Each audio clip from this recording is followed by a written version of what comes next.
ఆశ్రిత హాల్లోని నేలపై కూర్చొని తన తలను మోకాళ్ళపై ఆనించుకొని బాధగా డోర్ వైపు చూస్తూ, ఎప్పుడొస్తావు హన్షా?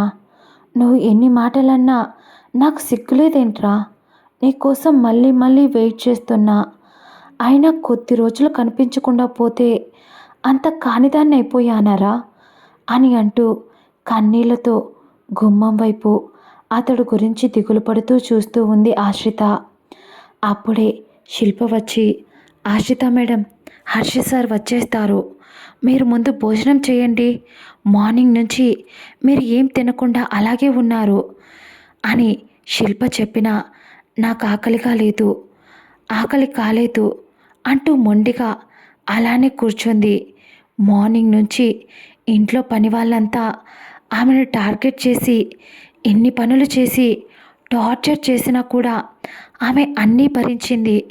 ఇప్పుడు కూడా తన ప్రేమకు ఏదైనా అయి ఉంటుందేమో అనే భయం, ఆమె మనసులో ఉన్న నెగిటివ్ వైబ్స్ వల్ల అతడిని చూసినంత వరకు ఆమె మనసు కుదురుగా అస్సలు ఉండదు. అలా కొద్దిసేపు వెయిట్ చేసిన తర్వాత ఎప్పుడైతే అతని కారు ఇంటి ముందు ఆగిందో బయటికి పరిగెత్తుకుంటూ వెళ్ళింది ఆశ్రిత. కార్ దిగి బయటికి వస్తున్న హర్షను చూసి పరిగెత్తుకుంటూ వెళ్ళి అతడిని గట్టిగా హక్ చేసుకొని ఏడుస్తూ, నన్ను ఎందుకురా ఇలా ఏడిపిస్తున్నావు? నువ్వు ఎంత నన్ను దగ్గరికి రావద్దు అన్నా సిగ్గు లేకుండా నేనే వస్తున్నా అని అంటూ అతడిని హత్తుకుని ఏడుస్తూనే ఉంది ఆశ్రిత.